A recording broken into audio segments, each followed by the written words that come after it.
बिलावल वहाँ पे गया, इसने जाके क्या किया है? कुछ भी नहीं किया, पाकिस्तान की उल्टा बेइज्जती करवाई है। दूसरे मुल्कों के जो वज़ीर ख़ारजा आए हुए थे, उनकी वहाँ पे इतनी अच्छे तरीके से उनको वेलकम किया गया है। जयशंकर जी उनके साथ हाथ मिलाया, उनके साथ सैल्यूट करता रहा। लेकिन बिलावल को आपने देखा वीडियो के अंदर, इसको मुँह भी नहीं लगाया सीधे तरीके से, उसको चलता किया, भैया आप आगे जाओ, आपकी यहाँ पे जगह ही नहीं है। इंसल्ट पाकिस्तान की तो नहीं हुई, इंसल्ट तो इंडिया की हुई है। इंटरनेशनल फोरम में वो जलील हुए हैं कि उन्होंने कैसी मेज़बानी की है। तो मेज़बान हमेशा जलील होता है, मेहमान तो जलील नहीं होता। सबसे बड़ी वजह तो ये है ना कि इंसल्ट हुई क्यों? अगर बिलावल भुट्टो वहाँ लेने क्या गए थे इंडिया में? उनका तो बनता ही नहीं था जाना। उनसे तो आप इंडिया से आप और क्या तवक्को कर सकती हैं? वो उन्होंने तो इसको बुलाने का मकसद ही ये था कि पाकिस्तान को दुनिया में आके जलील करना था, पाकिस्तान की बेइज्जती करनी थी। और ये शख्स पाकिस्तान की बेइज्जती करने उधर चला गया। गलती हमारी भी तो है। इंडिया देखें कितनी तेज़ी से तरक्की कर रहा है। अगर वो अकड़ है किसी बात पे, तो कोई बात है पीछे, उसकी इकॉनमी इतनी स्ट्रॉन्ग है, वो कर सकता है। तो हमें पहले अपने आप को मजबूत करना चाहिए, फिर उनको आंखों में आंखें डाल के जवाब देना चाहिए, वरना अभी हम इस काबिल नहीं है कि हम उनको जवाब भी दे सकें। अस्सलाम वालेकुम, नमस्ते, सत श्री अकाल। मैं हूं सना अमजद। नाज़रीन, 12 साल के बाद पाकिस्तान के फॉरेन मिनिस्टर बिलावल भुट्टो जरदारी ने इंडिया का दौरा किया, लेकिन इंडिया जाकर उन्हें काफ़ी सारी तनकीद का सामना करना पड़ा। इंडिया के फॉरेन मिनिस्टर एस जयशंकर ने कहा कि पाकिस्तान की मेन इंडस्ट्री टेररिस्ट इंडस्ट्री है और बिलावल भुट्टो जरदारी इस इंडस्ट्री के स्पोक पर्सन है। कहा जा रहा है कि पाकिस्तान की ऑफिशियली इंसल्ट हुई है। इसी मुद्दे पर आज हम बात करेंगे पाकिस्तान की आवाम से और जानेंगे कि बिलावल भुट्टो जरदारी के इंडिया विजिट पर पाकिस्तानी अवाम का क्या रद्द-ए-अमल है। तो आइए चलिए हमारे साथ। अस्सलाम वालेकुम। जी वालेकुम अस्सलाम। सर, आपका नाम? उमर। बिलावल भुट्टो जरदारी 12 साल के बाद इंडिया विजिट करने गए हैं। वहाँ उन्हें काफ़ी ज़्यादा तनकीद का निशाना बनाया गया। इंडिया के फॉरेन मिनिस्टर जयशंकर ने कहा है कि पाकिस्तान की जो मेन इंडस्ट्री है ना, वो टेररिस्ट इंडस्ट्री है और बिलावल भुट्टो जरदारी उस इंडस्ट्री के स्पोक पर्सन हैं। क्या कहेंगे आप? मैम, सबसे पहले तो मैं ये कहना चाहता हूँ कि जब इंडिया ने आर्टिकल 370 जो ख़त्म किया था, तो जब से इमरान खान साहब ने कहा था कि हम इनके साथ किसी किस्म के कोई ताल्लुकात नहीं रखेंगे, ठीक है, इनका जाना बनता ही नहीं था। क्योंकि जब से ये कश्मीर के अंदर आर्टिकल 370 ख़त्म नहीं करेंगे, हमारे इंडिया के साथ किसी किस्म का कोई ताल्लुकात रखना बनता नहीं है और इनको नहीं जाना चाहिए था। अब चले गए हैं और वहाँ जाके जो कुछ हुआ है वो आपके सामने है। ना तो उन्हें ठीक से वेलकम किया गया, कोई उनसे हैंडशेक नहीं किया गया, सिर्फ एक नमस्ते किया गया। बड़ा ठंडा सा वेलकम हुआ उनका। जी देखें, इनको ना बेइज्जती करवाने का शौक़ है। पीडीएम वाले जितने भी हैं, बिलावल कल का बच्चा है, इसको कुछ भी नहीं पता। अगर वहाँ पे शाह महमूद कुरैशी साहब गए हुए थे, हमारे जो हैं वज़ीर ख़ारजा साबिक, लेकिन उन्होंने जाके वहाँ पे पूरी बातें करनी थी। इसको बिलावल को तो किसी किस्म का कोई ट्रेन भी नहीं किया गया था, इसको किसी बातों का नॉलेज नहीं था। जब ये इसने प्रेस कॉन्फ्रेंस किया है, मीडिया वाले इससे क्वेश्चन करते रहे, लेकिन इसके पास कोई आंसर ही नहीं थे, इसकी कोई तैयारी नहीं थी। तैयारी होती तो जाके वहाँ पर कोई बात करता ना। जी, लेकिन इंडिया ने जिस तरह की उनकी मेहमान नवाजी की है, उन्हें खरा खरा सुनाया गया है, हर बात का जो है मुंह तोड़ जवाब दिया गया। क्या कहेंगे आप उस पर? देखें जी, इंडिया के हमारे साथ 75 साल से हमें यही सबक सिखाया गया जी, हमारी इंडिया के साथ ना हम लड़ेंगे, हमारी जो इकोनॉमी है हम उसको ठीक करेंगे तो फिर इनके साथ लड़ेंगे, ठीक है। अब हमारी इकोनॉमी का इन्होंने पट्टा बिठा दिया है, ठीक है, इसमें इस्टेब्लिशमेंट का भी सारा कसूर है, ठीक है, इसके पीडीएम इसकी सारी जमातों का कसूर है, ठीक है। 75 साल हमें यही इसके बात के पीछे लगाया कि जी इंडिया के साथ लड़ेंगे, कश्मीर लेंगे। अब देख लें बिलावल वहाँ पे गया, इसने जाके क्या किया है? कुछ भी नहीं किया, पाकिस्तान की उल्टा बेइज्जती करवाई है। दूसरे मुल्कों के जो वज़ीर ख़ारजा आए हुए थे, उनकी वहाँ पे इतनी अच्छे तरीके से उनको वेलकम किया गया है। जयशंकर जी उनके साथ हाथ मिलाया, उनके साथ सैल्यूट करता रहा। लेकिन बिलावल को आपने देखा वीडियो के अंदर, इसको मुँह भी नहीं लगाया सीधे तरीके से, उसको चलता किया, भैया आप आगे जाओ, आपकी यहाँ पर जगह ही नहीं है। तो सर, इस सारी सूरत हाल के बाद अब आप क्या कहेंगे? क्या बिलावल को इंडिया जाना चाहिए था या नहीं? मैम, बिल्कुल नहीं जाना चाहिए था, क्योंकि जब तक इंडिया अपना आर्टिकल 370 वापस नहीं ले लेता, कश्मीर के वालों को उनके हकूक़ वापस नहीं मिल जाते, तो पाकिस्तान का वहाँ पे जाना बनता ही नहीं था।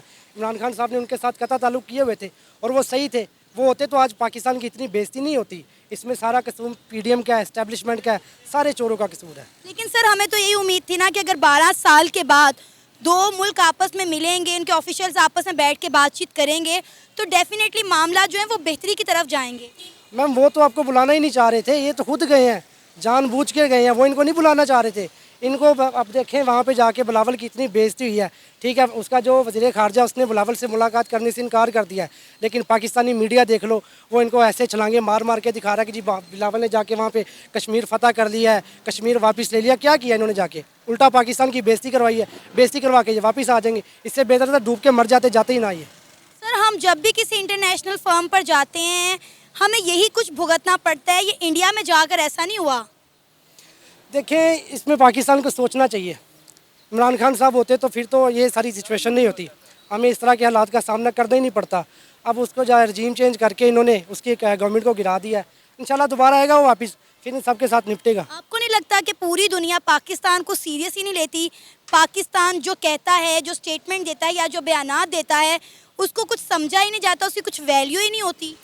ये सारी बात होती है एतमाद की। आपके ऊपर कोई एतमाद ही नहीं कर रहा, ठीक है। आपने क्या किया है, आपने आके अपने NRO 2 लिया है, अपने सारे केस ख़त्म कराए, नैब के कानून को ख़त्म किया है, ठीक है। अपना सारा जो 1300 अरब डॉलर की इनकी जो थी वो चोरी, इन्होंने अपने वो सारे केस वापस कर लिए, NRO 2 ले लिया, ठीक है। अब दुनिया आपके ऊपर एतबार नहीं कर रही है, ठीक है। अब इमरान खान साहब आएंगे, दुनिया उनके ऊपर ट्रस्ट करती है, ठीक है। वो आके यहाँ पे अगर मीडिया में बैठ के कोई बात भी करेंगे ना, तो उनको टेलीफोन भी करेंगे तो उनको अरबों रुपए जमा हो जाएंगे। क्यों? उनके ऊपर लोग एतबार करते हैं, इनके ऊपर कोई इतमाद नहीं करता। ये चोर तो हैं, 75 साल से मुल्क को खा रहे हैं ये। सर, आपका नाम? अली सज्जाद। सर, बिलावल भुट्टो जरदारी के इंडिया विजिट पर क्या कहेंगे? कहा जा रहा है कि पाकिस्तान की ऑफिशियल लेवल पर बहुत ज़्यादा इंसल्ट हो गई है बिलावल भुट्टो के इंडिया विजिट के बाद। जी हाँ जी, इसमें कोई शक नहीं है कि इन्होंने तो पूरी पाकिस्तानी कौम को जो है ना उनके सर झुका दिए हैं शर्म से। क्योंकि इंडिया, आप खुद देख लें इस वक्त मुसलमानों के साथ और ख़ासकर हमारे कश्मीरी भाइयों के साथ क्या सलूक कर रहा है। उसने बिल्कुल जितने जुल्म वो कर रहा है पूरी दुनिया देख रही है। और इस मौके पे जब पे जो ये हालात हों और इंडिया के जुल्म सितम हों और पाकिस्तान का वज़ीर ख़ारजा, जो कि कितनी शर्म की बात है कि वहाँ जाके इंडिया के उनके पहलू में जाके बैठ गया है और उन्होंने आगे से जो मतलब है पाकिस्तान के बारे में कहा और जो उसने बातें की जो कि एक आम पाकिस्तानी के लिए एक सर शर्म से झुक जाते हैं। इसलिए मुझे बड़ा अफसोस हुआ है कि बिलावल भुट्टो जो कि पाकिस्तान के वज़ीर ख़ारजा और पाकिस्तान की नुमाइंदगी कर रहा है, तो उसको तो किसी सूरत वहाँ जाना ही नहीं चाहिए था, उसके बल्कि रेफ्यूज़ करना चाहिए था। कोई इतना ज़रूरी नहीं था। लेकिन उनको एक शौक़ है कि उनको सैर करने का, वो तो आए हैं, कोई मुल्क के लिए तो आए नहीं हैं, वो तो सैर व तफरी के लिए आए हैं। लेकिन सर, इंडिया विजिट का मकसद यही था ना कि दोनों मुल्कों के दरमियान ताल्लुकात बेहतर हो सकें और कम से कम ट्रेड खोली जा सके, जिससे पाकिस्तान को फ़ायदा होगा। बिल्कुल, ट्रेड उस वक्त तक नहीं खुल सकती जबकि दोनों मुल्कों के बायमी ताल्लुकात अच्छे ना हों, जब तक कश्मीर के मामलात बेसिक आपके जो है ना वो तय ना हों। जब एक तरफ इतनी वो दुश्मनी रख रहा है और इस तरह इतने जुल्म सितम ढा रहे, ताल्लुकात कैसे बेहतर हो सकते हैं? हम अपने हमारे कश्मीरी भाई हैं, हमें उनके भी हकूक़ को देखना है। सर, इंडिया के फॉरेन मिनिस्टर जयशंकर ने कहा है कि पाकिस्तान की जो मेन इंडस्ट्री है ना वो टेररिस्ट इंडस्ट्री है और बिलावल भुट्टो जरदारी टेररिस्ट इंडस्ट्री के स्पोक पर्सन हैं। क्या कहेंगे SCO मीटिंग में जब उन्होंने बैठकर सबके सामने ये बात की, तो हमारे लिए कितनी बायस शर्मिंदगी बात है ये? बिल्कुल जी, इसमें कोई शक नहीं, बल्कि बायस शर्मिंदगी बात है। सबसे बड़ी वजह तो ये है ना कि इंसल्ट हुई क्यों? अगर बिलावल भुट्टो वहाँ लेने क्या गए थे इंडिया में, उनका तो बनता ही नहीं था जाना। उनसे तो आप इंडिया से आप और क्या तवक्को कर सकती हैं? वो उन्होंने तो इसको बुलाने का मकसद ही ये था कि पाकिस्तान को दुनिया में आके जलील करना था, पाकिस्तान की बेइज्जती करनी थी। और ये शख्स पाकिस्तान की बेइज्जती करने उधर चला गया है, बजाय ये कि पाकिस्तान की इज्जत कराने के लिए। यही बात है कि अच्छा लीडर जब तक नहीं आएगा हमारे मुल्क में, एक अच्छी लीडरशिप नहीं आएगी, तो ये मुल्क हमारा ठीक नहीं हो सकता। हम दुनिया में जो है रसवा हो रहे हैं इस वक्त, हम इन लीडरों की वजह से, इनकी जाहिलियत की वजह से। ये कि सिर्फ अपने आप को अपने दिखावे के लिए, अपने ज़ाती मफादात के लिए ये लोग जाते हैं, ये मुल्की मफादात के लिए नहीं जाते। सर, अब आप देखें जिस तरह उनका वहाँ पे वेलकम किया गया, पूरे सोशल मीडिया पे ट्रेंड कर रहा है कि ना उनके साथ हाथ मिलाया गया, सिर्फ एक नमस्ते किया गया और बड़ा ठंडा किस्म का वेलकम किया गया। और बाकी आप कंट्रीज़ के फॉरेन मिनिस्टर को देख लें, उनके रिप्रेजेंटेटिव को देख लें, किस तरह से उन्हें वार्म वेलकम किया गया और पाकिस्तान के फॉरेन मिनिस्टर को किस तरह वेलकम किया गया आपके सामने। बिल्कुल जी, बल्कि वेलकम नहीं किया गया, इसको जलील किया गया। इन अदर वर्ड, ये पाकिस्तान की तौहीन की है इन्होंने वहाँ जाके। वो क्योंकि जब पाकिस्तान का फॉरेन मिनिस्टर जाता है तो वो तो पूरे पाकिस्तान की नुमाइंदगी करता है, पाकिस्तान के अवाम की नुमाइंदगी करता है। वो तो पाकिस्तान के अवाम के उमंगों के ख़िलाफ़ जाके गया है वो उधर। पाकिस्तान की अवाम तो ये नहीं चाहती, वो तो नफ़रत करती जब तक हमारे भाइयों का बुनियादी हमारे वो मसले हल नहीं होते, जब तक ये कि इंडिया के साथ इज़्ज़त और वक़ार के साथ चलना चाहिए। जैसे वो बोलता है उसका जवाब देना चाहिए मुँह। लेकिन सर, आपको नहीं लगता कि इंडिया को भी भरम रख लेना चाहिए कि मेहमान नवाजी में बंदा कुछ दीद लिहाज कर लेता है? मतलब जिस तरह उन्हें खरे खरे जवाब दिए गए तो आपको नहीं लगता कि इंडिया को थोड़ा मेहमान नवाजी का ही भरम रख लेना चाहिए था? बिल्कुल लगता है वहाँ, वो हमें तब लगता है ना, हम उससे कोई तवक्कुआत रखते हैं। वो इंडिया वो तो है ही इस तरह की कौम है, वो तो पाकिस्तान को, उनका मकसद तो पाकिस्तान को बुलाने के लिए, इज्जत के लिए तो नहीं बुलाना था। उनका मकसद होता कि पाकिस्तान को दुनिया में जलील करें, इस तरह बुलाएं, इनकी बेइज्जती करें, और वो उसमें कामयाब हो गया। लेकिन सर आपको नहीं लगता कि कहीं ना कहीं इसमें हमारी ही गलती है कि हमने अपने आप को इतना काबिल ही नहीं किया हुआ, इतना अपने आप को सेटल ही नहीं किया हुआ, इसलिए दूसरे मुल्क हम पे तनकीद करते हैं। अगर हम भी दूसरे मुल्कों की तरह स्ट्रॉन्ग इकोनॉमी के मालिक हों तो इंडिया भी हमारे साथ खड़ा हो, इंडिया भी अच्छी तरह से हमें वेलकम करे। बिल्कुल जी, इसका वाहिद हल है, स्ट्रॉन्ग इकानमी तभी आ सकती है मुल्क में जब मुल्क में अमन अमान हो, इंतखाबात हों, आवाम की नुमाइंदा हुकूमत बने। जब एक ऐसी फाशिस्ट हुकूमत जब आ जाएगी तो वो तो यही करेगी, उसके ना आपके इकानमी के हालात ठीक होंगे या मुल्क की अमन अमान आएगा, उस वक्त तक नहीं आएगा। अब आप देख लें, वो इलेक्शन, पूरी कौम इलेक्शन चाहती है, वो फाशिस्ट हुकूमत है, वो अपने इक़्तिदार को तूल देने के लिए, उनको पता है कि हमने इलेक्शन में तो जीतना नहीं है, इस वजह से आके जो उन्होंने अपने बदमाशी भी कर रहे हैं, गुंडागिर्दी भी कर रहे हैं। और सर इंडिया की फिर मेरा ख्याल है कामयाबी का राज भी यही है कि उनकी इकॉनमी के साथ साथ उनके सियासतदान जो है वो बड़े स्टेबल हैं। वो स्टेबल हैं और अपने मुल्क के वफादार हैं। वो अपने ज़ातियात के लिए नहीं आते, अपने मुल्क के अवाम के वो अपनी खैर खा हैं। जिसकी वजह से ये है कि हमारे हुक्मरान बदकिस्मती से ये है कि वो अपना मुफाद पहले देखते हैं। अवाम बार बार इतने इनके करोड़ों अरबों की जायदादें हैं, उनको हमारे मुल्क से क्या दिलचस्पी होगी? वो तो इस मुल्क में लूटने आते हैं, वो लूटेंगे, खाएँ पिएंगे और भाग जाएंगे। सर इंडिया ने जिस तरह का अब ये रवैया जाहिर किया है पाकिस्तान के फॉरेन मिनिस्टर के साथ, जो सलूक किया गया है, बज़ाहिर तो यही लगता है कि इंडिया भी अब शायद खुद नहीं चाहता कि पाकिस्तान के साथ किसी तरह के भी ताल्लुकात बेहतर हों या इनके रवैये नरम हों। बिल्कुल, वो पाकिस्तान को आइसोलेट करना चाहता है दुनिया में। वो नहीं चाहता कि पाकिस्तान जो है ये तरक्की करे, आगे बढ़े। वो इसीलिए उसको हर लिहाज से उसको दबाना चाह रहा है ताकि पाकिस्तान जो है पूरी दुनिया में आइसोलेट हो जाए, उसका कोई मुकाम ना हो, और इसी सिस्टम में वो लगे हुए हैं और बदकिस्मती से हमारे हुक्मरान उनका पूरा साथ दे रहे हैं।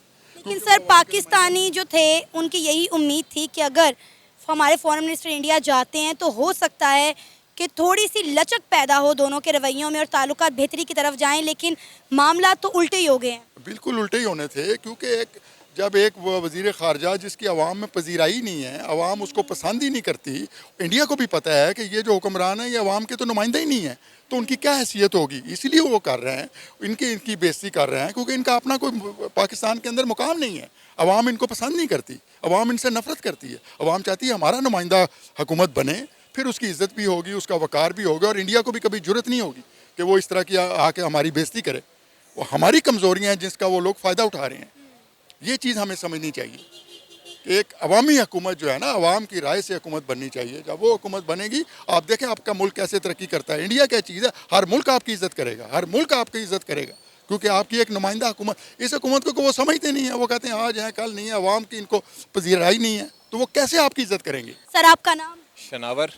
सर 12 साल के बाद हमारे फॉरेन मिनिस्टर बिलावल भुट्टो जरदारी ने इंडिया का दौरा किया है और वहां जाकर उन्हें काफ़ी जलालत का सामना करना पड़ा है। इंडिया के फॉरेन मिनिस्टर जयशंकर ने कहा है कि पाकिस्तान की जो मेन इंडस्ट्री है वो टेररिज्म है, और बिलावल भुट्टो जरदारी जो हैं वो स्पोक पर्सन है टेररिस्ट इंडस्ट्री के। क्या कहेंगे आप? बहुत गलत बात की है। बिलावल भुट्टो जरदारी के साथ जितने भी इख्तलाफात किसी के भी हों, लेकिन पाकिस्तान की हद तक है, लेकिन इंटरनेशनल फोरम में हमें उनकी इज़्ज़त करनी चाहिए और इंडिया को भी चाहिए कि इसकी इज़्ज़त करे। हमारी तरफ से ये मोहब्बत का पैगाम लेके ही गए थे, तो जितने भी इख्तलाफात हैं वो एक तरफ, लेकिन हमें इज़्ज़त करनी चाहिए दूसरों की। सर वहाँ पर उनका अच्छे से वेलकम भी नहीं किया गया, कोई शेक हैंड नहीं किया गया, कोई हेलो हाय सलाम दुआ नहीं हुई, जस्ट नमस्ते कहा गया। मतलब इस पर भी काफ़ी ज़्यादा तनकीद की जा रही है। आपको पता है इंडिया हर दफ़ा अपनी असलियत तो दिखाता ही है, इस बार भी उसने दिखाई है। वो कभी मूवीज़ के ज़रिए, कभी क्रिकेट के एड्स के ज़रिए, तो वो सिर्फ मूवीज़ में ही हमें मार सकते हैं। असल में उनमें इतनी हिम्मत नहीं है कि हमारी आंख से आंख डाल के हमसे बात कर सकें। सर अभी कहा जा रहा है कि पाकिस्तान की ऑफिशियली लेवल पर बहुत ज़्यादा इंसल्ट हुई है, क्या कहेंगे आप कि आपको नहीं लगता कि इंडिया को मेहमान नवाजी का थोड़ा भरम रख लेना चाहिए था, इस तरह की बातें नहीं करनी चाहिए थी? नहीं, इंसल्ट पाकिस्तान की तो नहीं हुई, इंसल्ट तो इंडिया की हुई है। इंटरनेशनल फोरम में वो जलील हुए हैं कि उन्होंने कैसी मेज़बानी की है, तो मेज़बान हमेशा जलील होता है, मेहमान तो जलील नहीं होता। सर इंडिया किस तरह के जेस्चर से क्या जाहिर हो रहा है? क्या इंडिया बजाते खुद भी नहीं चाहता कि पाकिस्तान और इंडिया के ताल्लुकात बेहतर हों? जब से मोदी की गवर्नमेंट आई, आपको पता है कि वो तो नहीं चाहते। हमारे सारे आर्टिस्ट को भी उन्होंने निकाल दिया, और जितने हमारे साथ जिस तरह के रिलेशन थे सब उन्होंने ख़त्म कर दिए। तो इससे यही ज़ाहिर होता है कि वो हमसे ताल्लुकात नहीं रखना चाहते, हालांकि पाकिस्तान की अवाम रखना चाहती है। मैं ख़ुद इंडियन लोगों के साथ 3-4 साल रहा हूँ दुबई में, लेकिन हम तो बिल्कुल भाईचारा था हमारा, कभी इस तरह की कोई लड़ाई झगड़ा कोई ताने नहीं हुए। और वो भी ये कहते थे कि हम अवाम मिलना चाहते हैं, लेकिन ये पॉलिटिशियंस ही हैं जो आपस में अवाम को मिलने नहीं देते और इनके अपने मफाद हैं ये। जब ये अनाउंस हुआ था कि बिलावल भुट्टो जरदारी इंडिया जाएंगे, तब हमने पाकिस्तान के अवाम से पूछा था कि क्या वो चाहते हैं कि बिलावल भुट्टो जरदारी इंडिया जाएं या ना जाएं, तो मोस्ट लोगों ने ये कहा था कि जाना चाहिए ताकि दोनों मुल्कों के दरमियान जो है ताल्लुकात में बेहतरी आए। लेकिन अब जो सब कुछ इंडिया में जाकर हुआ, जिस तरह उन्हें ट्रीट किया गया, आपको लगता है कि बिलावल भुट्टो जरदारी को इंडिया जाना चाहिए था? अब क्या आपके क्या ख्यालात हैं? देखें, जाना अब तो नहीं जाना चाहिए, लेकिन गलती हमारी भी तो है। इंडिया देखें कितनी तेज़ी से तरक्की कर रहा है। अगर वो अकड़ है किसी बात पे, तो कोई बात है पीछे, उसकी इकॉनमी इतनी स्ट्रॉन्ग है, वो कर सकता है। तो हमें पहले अपने आप को मजबूत करना चाहिए, फिर उनको आंखों में आंखें डाल के जवाब देना चाहिए, वरना अभी हम इस काबिल नहीं है कि हम उनको जवाब भी दे सकें। तो अब आप जो बिलावल भुट्टो जरदारी का विजिट है उस पर क्या कहना चाहेंगे? आपको लगता है कि उन्हें इंडिया जाने का कोई फ़ायदा हुआ है या पाकिस्तान को कोई फ़ायदा होगा? इंडिया जाने का तो हमें लगता है कि कभी भी उनके पॉलिटिशियंस के ज़रिए हमें कभी फ़ायदा नहीं हो सकता, जब तक कोई अच्छा पॉलिटिशियन उनके पास ना आए। तो मेरा ख्याल से नहीं जाना चाहिए। आप वही वाली बात है कि पहले स्ट्रॉन्ग हो जाए, फिर उसके बाद जाना चाहिए हमें। ये था हमारा आज का प्रोग्राम। आपने जानी पाकिस्तानी अवाम की राय बिलावल भुट्टो जरदारी की इंडिया विजिट के हवाले से। उम्मीद है आपको आज का हमारा ये प्रोग्राम पसंद आया होगा। आप भी अपनी राय का इजहार कर सकते हैं नीचे दिए गए कमेंट सेक्शन में। इसी के साथ मुझे इजाज़त दें, पर जाने से पहले हमारे चैनल को सब्सक्राइब करें, वीडियो को लाइक करें और शेयर करें। अल्लाह हाफिज़।